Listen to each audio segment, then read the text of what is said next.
Hey everybody, I'm John and this is Blind Whiskey Reviews.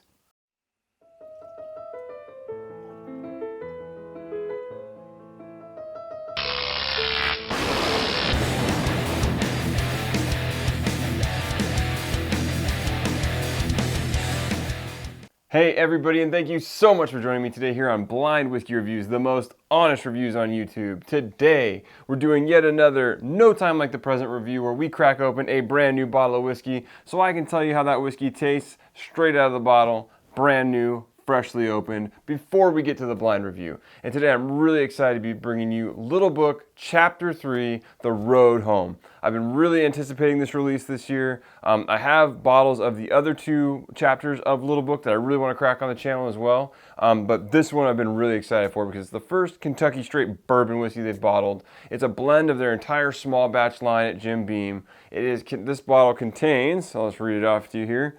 It has 9-year-old Basil Hayden, 9-year-old Knob Creek, 11-year-old Booker's, and 12-year-old Baker's. And all of those whiskeys were placed into this blend at barrel proof, cask strength. They didn't dilute them at all. So, a super exciting release. Hopefully you guys have been able to get your hands on one of these. I really wanted to put this one out there for you because this is one of those releases where it's limited, but you should still be able to get your hands on it at a reasonable price. The MSRP on this went up this year. The other releases I've been able to get for about $80. The MSRP on this one is about $125. So, I've heard of people getting it for that $80 price point still. This actually is not my bottle. This is on loan to me from a friend. I haven't gotten my bottle. I got one on hold, but I haven't been able to pick it up yet. So this one's on loan. A buddy was kind enough to let me crack this one open tonight for you. So very excited to get into this. Let's not waste any more time. Let's break the wax and get into this whiskey.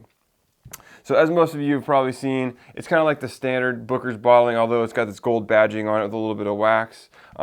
It's got the ribbon, it's got the tag, and it's got the nice black box. So a really nice presentation. I really like the way this looks and feels. Let's see if they've improved this wax as well. If any of you watched my Knob Creek couple of reviews I've done over the last 2 weeks, there's been a significant increase in the quality of the wax they're using because it's not falling all over the place. Now this one cracked just a little bit, but I got one piece. I mean, this is nowhere near what the Jim Beam line and Booker's and Knob Creek used to be. It used to be a wax mess. So they figured it out. This is awesome. So really excited to get into this one. See if we can get a good pop. Nice pop. They've also put a synthetic cork on this bottling. Seems like they're doing that with all their releases these days. Something on here. Oh, that smells good. So let's pour ourselves a little whiskey. And let's get into this one. Can't wait. So as for the color, we've got a nice dark amber color. Deep orange hue. Looks really nice. On the nose.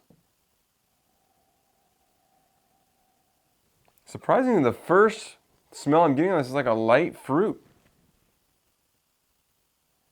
There's some light apple characters there.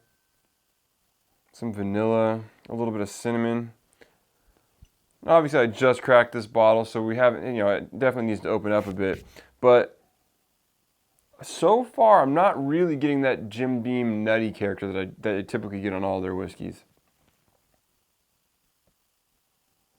There's a little bit of baking spice in the back to go along with like some cinnamon, that nice vanilla, that nice sweet apple.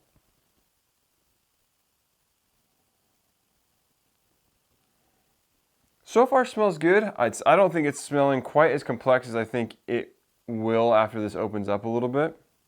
But let's not waste any more time and let's get our first taste on the Little Book Chapter 3. Cheers.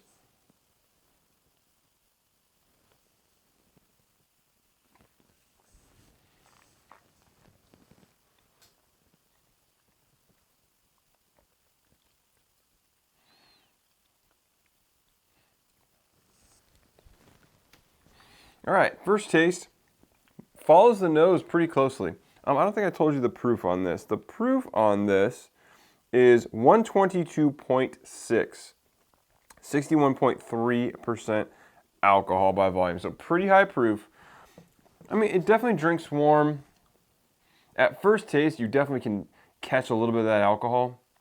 It's not overly hot on the palate though. You're not getting in this harsh burn. It definitely, you can feel that there's some age to each of these whiskeys, which obviously I told you, the youngest whiskey in here is 9 years old. So let's get another taste before I give you any more impressions here.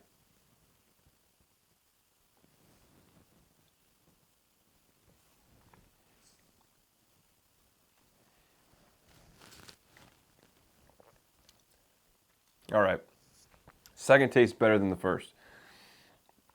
First taste stayed really light for me. A little bit of alcohol on the palate. You could taste a little bit of that ethanol. Not as much on the second taste. Got some nice deeper notes on the second taste. So I got a little bit more of that red fruit, cherry to go along with like the apple fruity notes. There's a little bit more that kind of like typical bourbon, brown sugar, caramel kind of notes.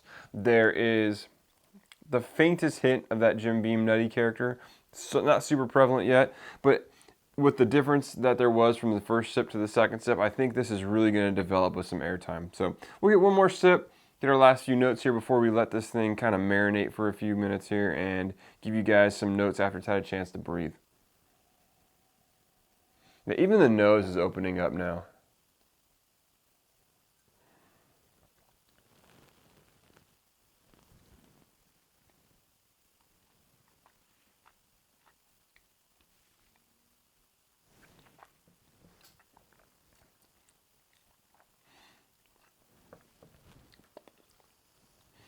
Yeah, still pretty good. I just feel like this really needs to open up. Like I said, there's a reasonable amount of complexity here, a little bit of heat on the tongue. I'm a little bit disappointed at the moment in the finish to some extent. It's a little bit short. Mouthfeel is not quite as coating as I would like. So hopefully those will improve after we let this sit in the glass for a little bit. I mean, my very first impression, my first drink of this whiskey, I was a little bit disappointed. It didn't quite come with that depth that I really expected it to come with the blend and ages of the different whiskeys that are in here. I think in 20 or 30 minutes, I'll be a little bit more impressed. So let's give it that airtime like we always do in these reviews. We'll let this thing sit in the glass for about 25, 30 minutes here. We'll come back and give you my updated notes after it's had some time to breathe. So we'll be back in a second. All right, so I got a little bit distracted. This has been in the glass for about an hour, so definitely giving it enough time to open up just a little bit and see where we're at with it. So the nose feels like it opened up quite a bit. There's a lot of those deeper, darker notes in there that were kind of missing before. Yeah, but definitely more of that like rich cherry note, vanilla. Almost even like a cola sweetness. Like it's almost got this like cherry Coke vibe going on. It smells great. Let's get into the taste. Cheers.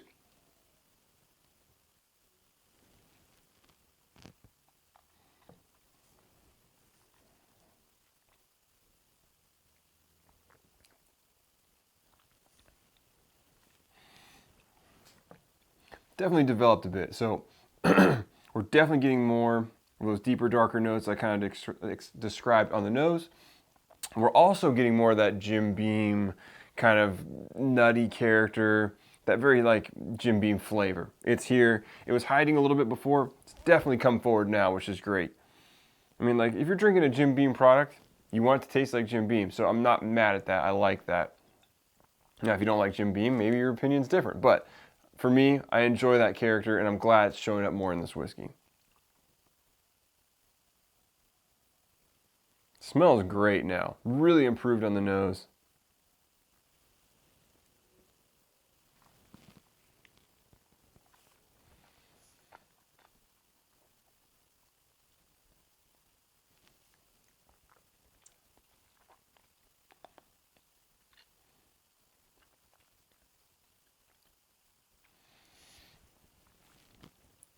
Yeah, more of the same. And I'm starting to pick up a little bit of like oaky qualities on the back end.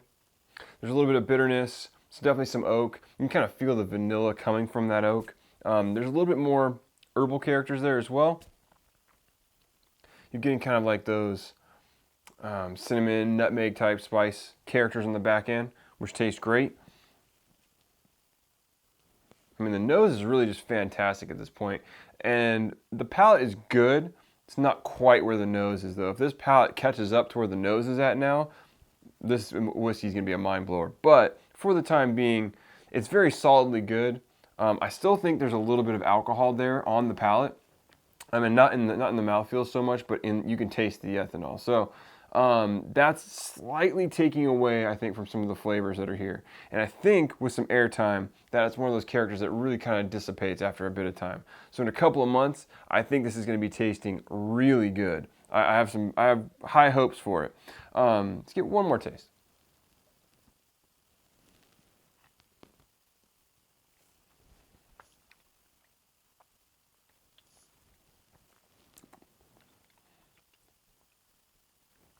Yeah, I think there's a lot of potential here. I don't think it's quite there yet. And again, don't really want to judge a whiskey too harshly on a neck pour on a freshly opened bottle. But like I said, a little bit alcohol forward, and on the palate, not quite the depth I want to see. I want to see a little more richness out of it. Feel a little bit more mouth coating, have a little bit more rich character to kind of lengthen the finish. So that's what I'm looking for this thing to do over the next couple of months. I'm really excited to review this blind. I think it'll be a fun one. I guess for a score on this, I'm going to say this is, I think it's very good. I'm going to say it's like an 86, 87 maybe. I'm going to call it an 86. I think it's right in that kind of like the low end of very good range. It's definitely good whiskey. You can definitely taste the potential there, and hopefully some of that comes through with a little bit of airtime. And if this is any indication after it sat in the glass, it definitely improved. You know, when I first tasted it, it was probably like low 80s. And over the course of, like I said, it ended up being an hour. But over the course of that time, it really knocked itself up. I mean, like 4 or 5 points. So that's a good sign that this thing's going to do well with some airtime. Now, as I think I told you with the Knob Creek 12-year release that we had, I've got a bit of an issue at this point telling you it's well worth going out and getting and paying, you know, the MSRP of $125 for, because there are the, you know, single barrel store picked Knob Creeks that are 13, 14, 15 years old still out there for $50 that are, I think, superior to this at this point. Now, like I said, this thing has some potential to really go sky high and be an amazing whiskey. Right now, it's really good. I don't know that it's quite garnering a $125 price right now. $80, much closer to the mark. So if you can pick it up for $80, I wouldn't hesitate too much there. I think you'll enjoy it. At $125, I would definitely be hesitant. And I really want to get back to you on what this thing does with a little bit of airtime to kind of help you make that judgment. Problem being, it's a limited release, so you got to make your decision likely now, because this is a very hot release. Out of all three of the Little Book whiskeys, this one has definitely been the hardest one to get your hands on, as evidenced by the fact that I haven't even gotten my bottle yet. So definitely, it's one of those things, if you can get it for $80, I'd probably just pick it up. I mean, it's definitely not a terrible whiskey. It's on par with any of the Bookers or things that you've had out there before. I mean, it's definitely got some good character. Like I said, it just needs a little bit of development on the richness side, but definitely a good quality whiskey. Solid release from Jim Beam. Probably my favorite out of the three Little Books, although I've only had tastes of the other two. I do have bottles of each batch 1 and 2 that I want to review with you guys, so we'll be doing those in the near future, and hopefully we can do a video with all three just for fun. So those are coming soon. But anyways, if you've had the chance to try Little Book Chapter 3, The Road Home, let me know what you think in the comments down below. I'd love to hear what your bottles are doing, especially if you've had them for a little bit longer than obviously I've had with this one for being open for an hour. So if you've had the chance to let it open up for a couple of weeks or something, let me know what you think. How's that whiskey doing? Give me a comment down below. As always, you can follow me on Instagram and Twitter at blind_reviews. You can also catch me on Instagram at Mission Bottle Kill, where I'm posting all kinds of pictures of people emptying out great bottles of whiskey. And if you want me to post your pick, all you gotta do is tag at Mission Bottle Kill on the post, and you can send me an email at blindwhiskeyreviews, that's whiskey with an E, @gmail.com. And until next time, cheers.